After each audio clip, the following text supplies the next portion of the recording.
Assalamu alaikum. That means peace be upon you.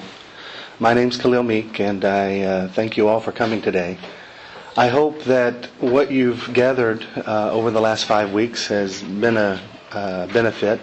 I hope today is a culmination of all that information churning in your head that results in a bunch of questions, so that you leave here having asked whatever it is that you would like to know. My job today is to be the fifth presenter talking about contemporary issues in Islam. And that's an ocean, so it could be anything. So what I've done is I've chosen what I think are a few building blocks for what may lead to a fruitful discussion from your perspective. So I'll talk about things that are either misnomers or in the media or things that I think are relevant. And as we go through that, I'm going to summarize what you may have already seen in previous classes, so that as we go through this, it'll have context if this is your first class, or it'll have more context or a review type to it if you have already participated in the other workshops. But today, I've been told two things. I'm not sure which one we're going with. Either you write down your answers, or I will be happy after the presentation to stay as long as you want to stay and answer Q&A. So I want to respect your time, but in the same breath, I want you to know that you can, once we finish this, you can stay and just keep going, and people can come and go, with everybody respect your own time, however you want to deal with that. So let's get started with basically a very quick review of what you've already been presented. Islam is a monotheistic religion. It invites everybody to recognize, believe, and worship God, to believe in heaven and hell, to believe in the day of judgment, to do what's right, forbid what's wrong, and follow divine guidance. It's a summary of the religion. Islam considers itself a universal religion. It's for a comprehensive way of life for all people, all times, and for all regions of the world. Islam considers itself a faith of human unity, so that it's not an ethnicity or any requirement to the religion of Islam. And we try to say that everybody's equal by using a picture to illustrate it, but I think the best expression is the fifth pillar of Islam, Hajj, where you find men, women, children from all ages, from all ethnicities, from all corners of the globe, coming together to worship one God in unison, regardless if they're rich or poor, black or white, everybody's equal, standing shoulder to shoulder, praising and worshiping the Creator. As a reminder, I want to make sure that I have a clear definition in everybody's head of what Islam means and what Muslims are. Islam, the word itself means peace. It also contains other meanings to it. It means willful submission, surrender, obedience. The word contains the idea that we have a free will. God has given you a limited free will. If it feels good, do it. But He's also said, I've given you guidance, morality, ethics, a way to behave with each other.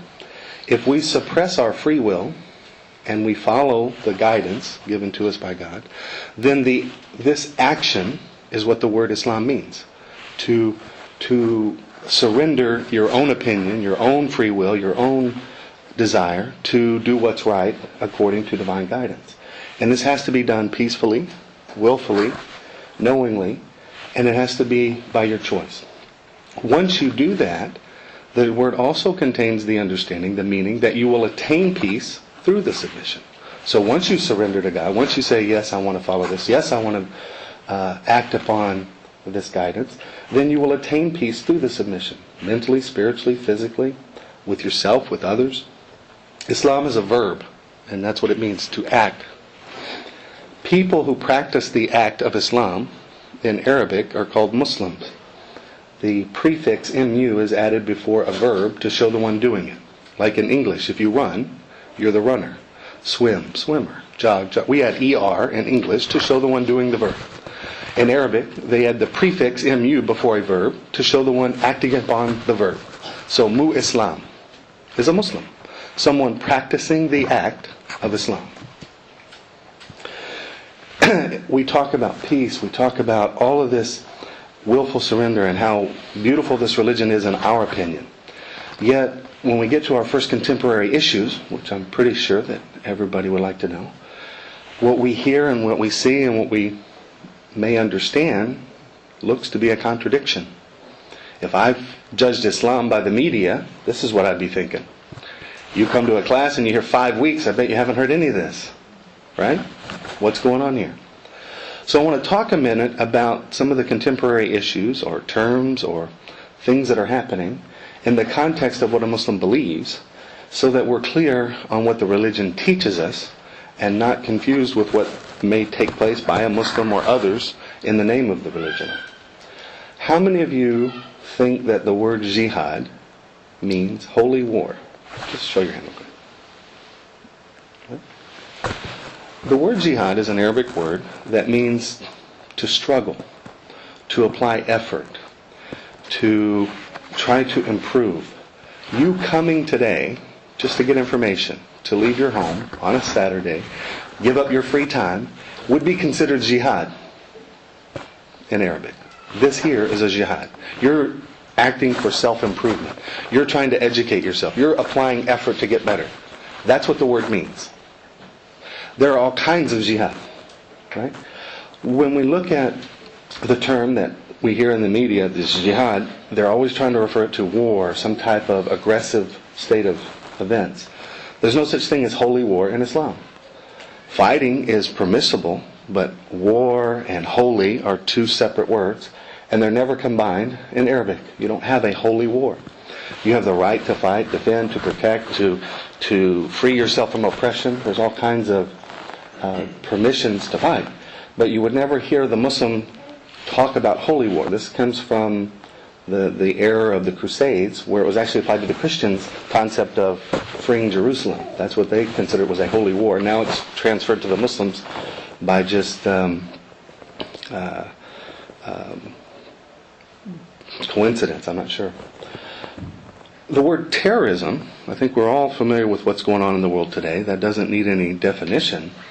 But it contradicts every principle of Islam. The word itself, by definition, contradicts every fundamental of the word Islam. Peaceful, submission, to do things that are unique and individual to yourself. And from a Muslim's perspective, to harm another individual is forbidden.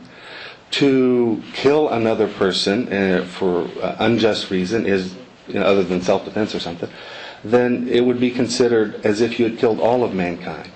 So there's not one scholar, educated person in Islam that I'm aware of that would tell you terrorism is a permissible act. To kill innocent people anytime, anywhere is forbidden. It has no place in Islam. It has no place in the scripture. It has no place in the practice. It has no place in the rituals. It is a totally forbidden concept. Yet we see things today that are terrorism. I'm not saying it doesn't exist. I'm not saying that the Muslims haven't, or people claim to be Muslims haven't done bad things. But they're not acting upon any guidance from their religious authority. And I would challenge anybody to find something different. Suicide in Islam is forbidden.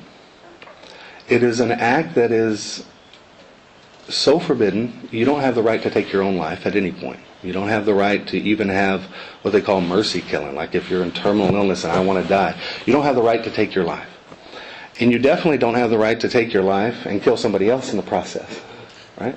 So the punishment in Islam for suicide is not only you get to go to hell, which is an awful thing, it is a double punishment that you will actually reenact for eternity the suffering you encountered during the suicide. So the suicide is perpetual. Added to it the hellfire and everything else. So it's two punishments. So you wouldn't find one scholar, one educated Muslim, one tradition or fundamental of Islam that would support any concept of suicide.